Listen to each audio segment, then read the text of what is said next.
Avoidant recovery, sage, and sometimes unsolicited advice from a healing avoidant who is healing from an avoidant.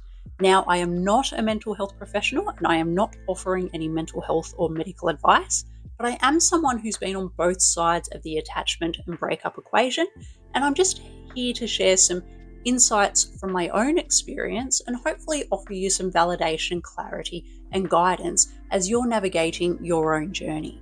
What better place to start our first episode than getting an understanding of what is avoidant attachment? So, for those of you who are maybe entering a trauma-informed space, working with a mental health professional, and have been told that you have an anxious attachment style, or you've been told that you have an avoidant attachment style, or a disorganized attachment style, we're going to start breaking this down. Now, if you've never heard of these terms before, lucky you're here because we're going to unpack it. Now, this isn't going to be overly sciencey or heavy with medical jargon. I want it to be easy to understand for you, but we're just going to unpack a little bit of what avoidant attachment especially is, but what attachment theory is, and just how it may manifest in our interpersonal relationships, but also into the wider gamut of life itself. So starting off, what is avoidant attachment? So where did the theory of avoidant attachment come from? So attachment theory was developed by a British psychologist, John Bowlby, in around the 1950s. So he was studying the effects of separation between infants and their mothers and realised that the way we attach to our caregivers very early on in life has a huge influence on how we connect to others later. And I can attest to this after 15, 20, no, we're up to about 20 years of therapy, that it is very much true. So who uses this theory? So today, attachment theory is widely used by psychologists, therapists, and relationship coaches. And for many, it's become a key framework in understanding relationship dynamics, how people emotionally regulate, and what people's patterns of intimacy look like.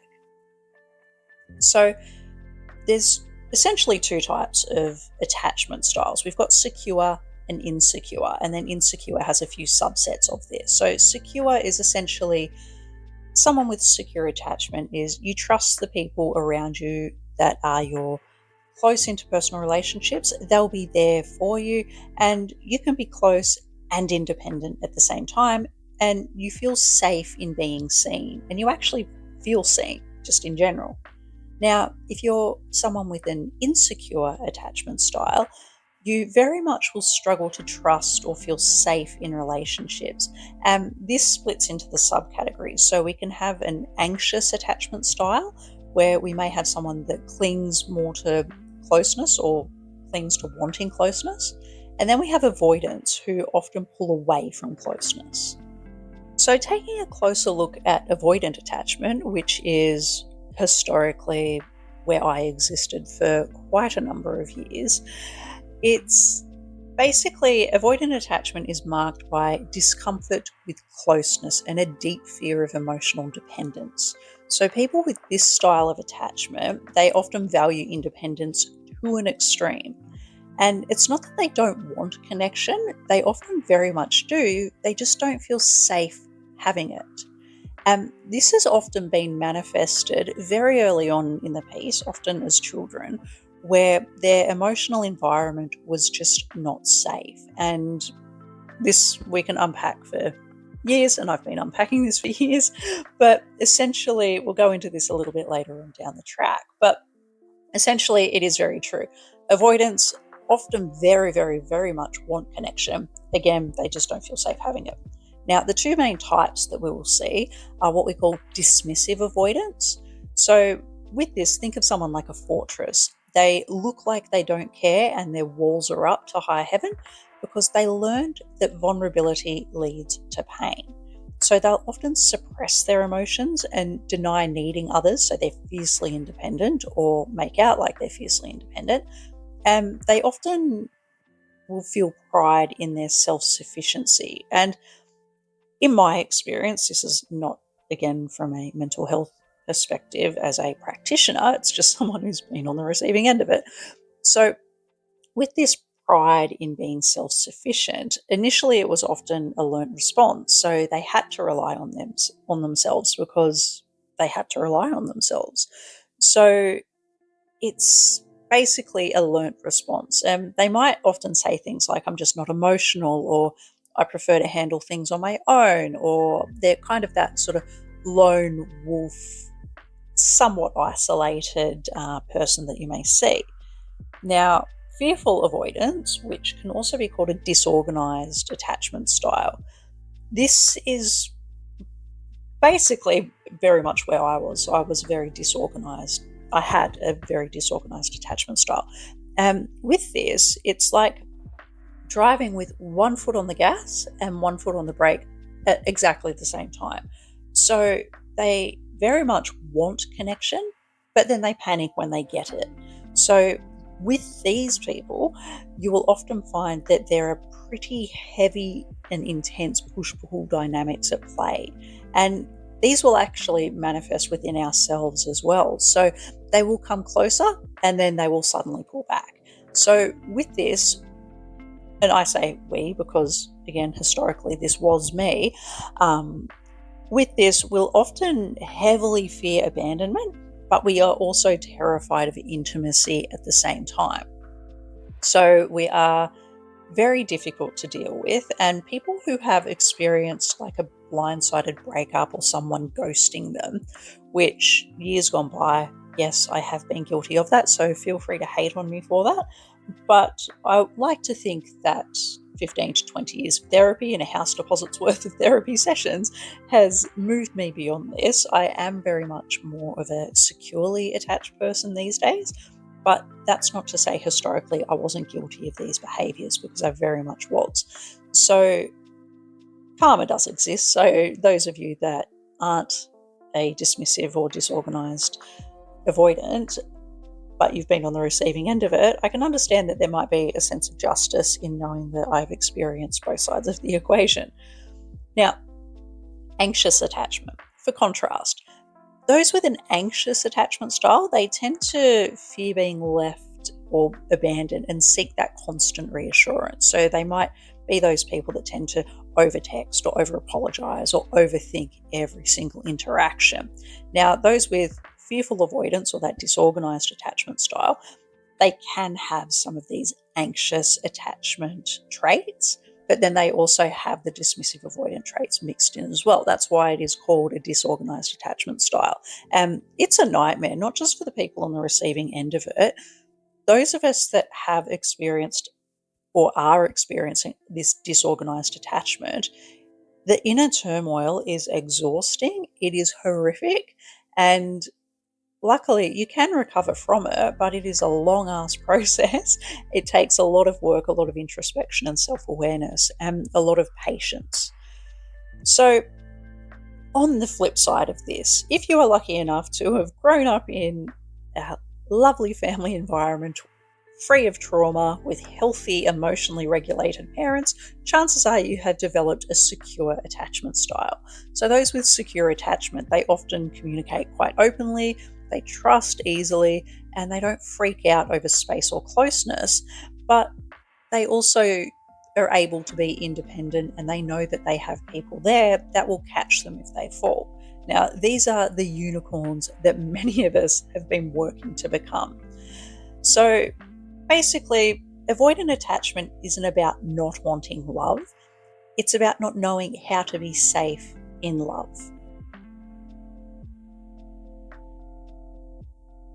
Now, if we have a look at attachment theory and avoidant attachment in particular, and why this often leads to breakups. So the push-pull dynamic is very much at play. So this happens most often when an avoidant dates someone that is, well, it doesn't have to be an anxious attachment style, but just someone who is more comfortable or wanting more intimacy and vulnerability than what that avoidant attacher is comfortable with. So whoever it is, be it an anxious attacher or a securely attached person, or someone who might be an avoidant, just less so than the other person, essentially, the person on the other side of the spectrum, they want more closeness, they want more reassurance, and they want more emotional intimacy.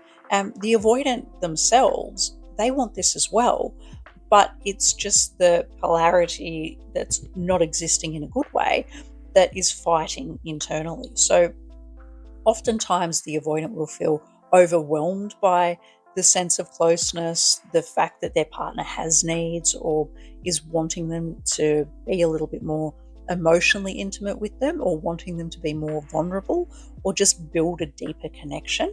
So, whatever it is, this often triggers that fear response within that avoidant, and it causes them to pull away.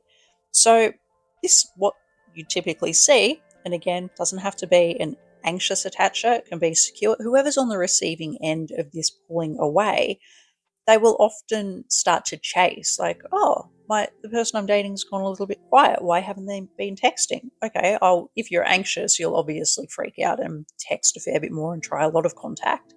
But someone who is even secure and just goes, oh, that's a bit odd, I better check in and see what's happening.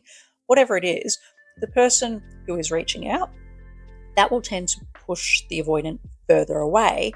And if someone is not that secure, they are more anxiously driven, or anxiety has been triggered, doesn't mean that they are an anxious attached person. If the anxiety has been triggered, they might pursue a little bit more. So this is where that painful loop begins to commence, where neither person in the equation often feels safe.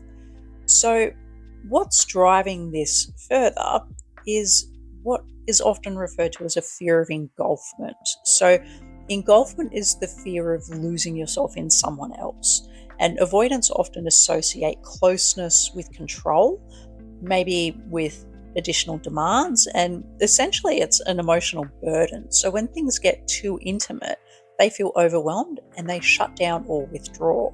Now, for those of us, and this is me speaking from my experience, sometimes what would trigger the level of emotional burden for me could be next to nothing. Now, this is talking maybe 15, 16 years ago, where even if someone double texted me, or they wanted to hang out twice in a week, or it doesn't have to be much, but for me at that point in time, even just that little bit of interest was enough to be an emotional burden. I typically at that point in my life only really felt safe when someone was completely disinterested in me. So that's a whole nother lot of trauma that we can unpack in another episode. But whatever it is, when there is too much pushing or pursuit from the opposite party, essentially we feel overwhelmed, we shut down and we withdraw. And what will often happen if you are dating an avoidant, or you're in a relationship with an avoidant, and it reaches that critical mass where they just need to run, they will do one of three things. So they can do the slow fade out. So the slow fade is where they may reach out less, or there's more time in between, or they're getting more and more cold with their responses. So they just seem like they're losing interest. So you might notice that the little kiss at the end of a text is no longer there. And then it goes from being 2 paragraphs that you used to get to 1 paragraph, to maybe a sentence, to maybe a word, to K, which is one of my biggest trigger things. Getting the thumbs up and the K, that just drives me insane, even to this day. Anyway, so you may get the slow fade, or you may get someone just ghosting you. They have just popped smoke, they are gone. And it doesn't matter what you do, you try and reach out, you try and call them, they won't answer you, or even worse, they will block you.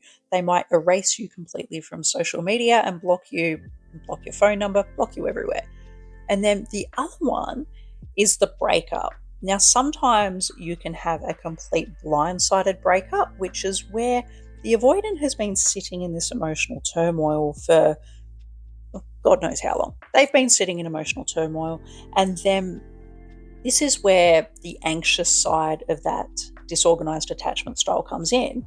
So basically, they get hijacked by the fear response. So whatever has caused it, oftentimes you'll see a avoidant freak out after you've had a period of closeness. So you may have had a conversation that's gone to that next level of vulnerability. You may have had a weekend away together, you may have had a really lovely holiday, but you've had something that has kind of marked the next step in your relationship or your connection.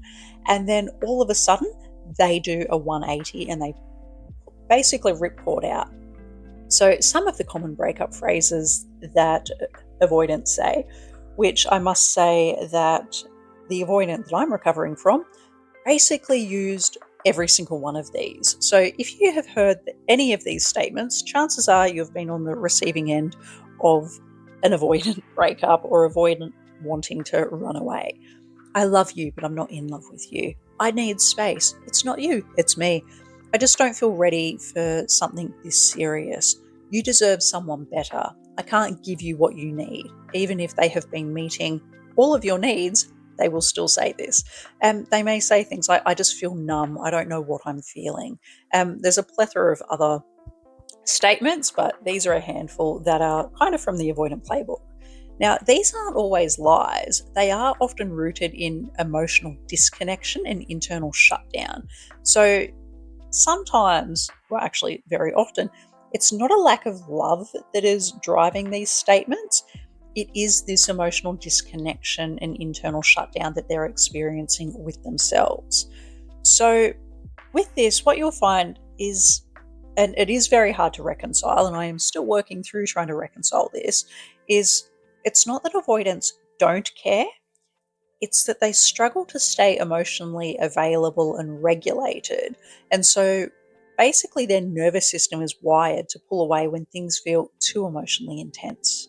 And more to that, that's basically why, like I said just before, you will often find that these things will happen. So the ghosting, the slow fade, or the abrupt discard, you'll often find these happening after a period of increased connection or increased intimacy or increased vulnerability, or just a bigger milestone that has occurred in your relationship or even your dating situation. So someone can have an avoidant discard or basically an avoidant just ripcording out of the situation after 2 or 3 dates. And depending on the person on the receiving end of it, it can be exceptionally traumatic, even after that very short period of time, just as much as it can be traumatic after you've been with someone with 1 year, 2 years, 5 years, however long it's been. So this is me not going into or pretending like I'm a mental health professional, because again, remember, I am not. But from my understanding, with the stupid amount of money that I have spent over the years and hundreds of hours with therapists, psychotherapists, counselors, trauma counselors, like everything under the sun, what causes avoidant attachment? Very often, most commonly, it is driven by childhood experiences. Many of our parents have their own attachment injuries, I guess, and those from the boomer generations, they may still have, I don't know about anyone listening, but there are that generation where there is still that significant stigma around mental health. So a lot of the boomer generation, and we need to remember that the boomers were off the back of parents who had come back from war. So it's just this plethora of intergenerational trauma and suppression that is the gift that is often inherited. But anyway, that's for another time. Anyway, so we've got the caregivers who are inconsistent. So sometimes loving, sometimes withdrawn, and sometimes not present. And then we may have other situations where homes where sort of conflict was avoided at all costs. So everyone just suppressed or they stonewalled, and it's just that facade of happy families. So it's because conflict we need. It's, you don't need to fight. There is a difference between fighting and conflict. Conflict is essentially how people achieve a common goal. My needs get met, your needs get met. Conflict is what happens in between. And you can have very healthy conflict. But if you avoid it at all costs and you just suppress that, that is where resentment grows, and it doesn't grow in, it can, well, it grows in silence, but it screams. It is very loud when it is bubbling away under the surface. Either way, and there's a ton of other experiences and environments that can cause these attachment wounds. Remember, I'm just going off my understanding of this, not a mental health professional. But essentially, the result is you learn early on that you can't rely on anyone because essentially it's not safe. So you stay safe by staying distant, or you've just been forced into this distance for so long that you essentially just adapt to that is the way it is. I am on my own. Now, what I learned through this experience with my avoidant ex, but then also reflecting on me in earlier years when I was an avoidant, is it doesn't matter how much you understand attachment theory and avoidant tendencies, it doesn't matter how aware you are of it. If the person who is exhibiting those behaviors, it doesn't matter how much you understand what's going on, if they are not going to recognize what they are doing, if they're not going to acknowledge it, and if they're not doing the work to acknowledge it, to recognize it, and to work on themselves to overcome their attachment trauma and show up differently in a relationship, then essentially it is just an exercise in futility. The only way that an avoidant is going to change is they literally just they need to decide that they're going to do the work. It's like someone who is kicking a drug habit. So sorry if this is triggering for anyone, but essentially and someone who's looking to quit cigarettes or whatever they're addicted to, someone who has an addiction. There can be any ultimatum, there can be anything thrown at them. And yes, it might trigger a short-term appeasement and modification of behavior, but unless there is this internal switch that gets flipped where they go, I am so sick of my shit and the chaos that I am creating around me, the chaos that I am existing in internally, unless they have that internal reckoning that they want to change, nothing you can do, in my experience, is going to get them to change. And the other thing that we very much need to understand is if you're in a dating situation or a relationship with an avoidant and they are not doing the work and you are doing all of the emotional heavy lifting, which, yes, that was my experience, then essentially, are you mentally, emotionally, spiritually, and is your soul prepared to do the work of two? Because if you are in a relationship or dating situation with an avoidant who is not doing the work, that is what you are going to have to do, because you are going to give and give and give, and they will take and take and take, and then they will just decide this is too much, out the door you go. So that might seem a little bit reductionist, but that is kind of what happens. And this is me talking from both sides of the equation.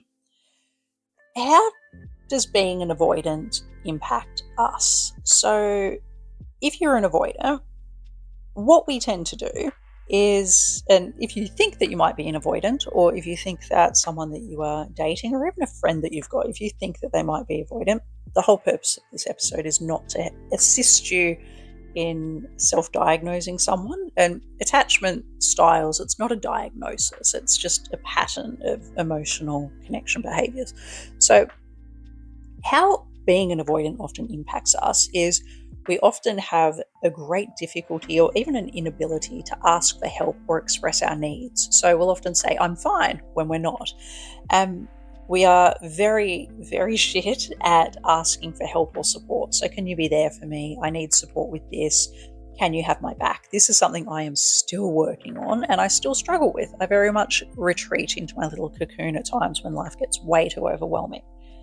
Another thing that avoidants will often do is they will tend to sabotage things that feel too good or too stable. So they will often end relationships when things are too calm or too deep. So for some avoidants, if they've grown up forever needing to chase their parents or caregivers for love and attention, and then they're with someone who is just willingly giving them love and attention, that can often feel very boring to them. And because they've essentially grown up like, no, I need to fight for this. I need to perform for this. I need to do a lot of behaviors and activities and all that approval seeking behaviors to get that external validation, because essentially they've just been Pavlov dogged into thinking that I need to work really hard for this, and then if it's coming to them quite easily, it's just easy. So if you're someone that you find that the chaos of relationships is more stimulating and more engaging than being with someone who's just emotionally available and present, that's a little red flag for you there. So another thing that avoidants do, and this isn't one thing that I used to do, but I have seen it. My avoidant ex didn't do this either. We didn't really fight, but because there was a lot of repression going on that I wasn't aware of.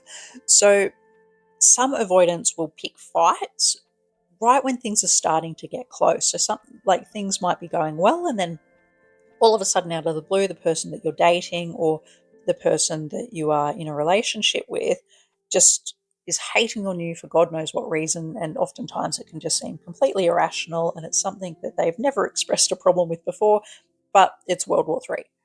Now, another thing that we'll often see is avoidance will often struggle trusting people when a person is becoming consistent, or if they are consistent. So oftentimes you might question someone's intentions. Now, anxious attachers can also do this. Essentially, why is this person being so nice to me? What do they want? What do they want to get out of this? Okay, there's something around the corner. This is gonna fall to shit exceptionally quickly. So it's just that not trusting that it is what it is. So someone's showing up consistently and you're just waiting and looking for the reasoning behind why it's all going to go belly up. Now, I was thinking this with my avoidant ex, and so in that situation, I was right because they were not a securely attached person, but it's looking at the bigger picture. So this is one huge one, and my avoidant ex is this, God, describes her to a T. So this was me years ago as well, so I shouldn't pick on her. So some of the, like what you might see with this is that feeling of numbness or shutting down, and they'll often go into logical mode. So like they'll over logicalize, I don't even know if that's a word, but they'll over logicalize everything instead of being emotionally present, or they might not cry even when there's a lot of emotion going on. But that numbness and that disconnection, that's a really big one.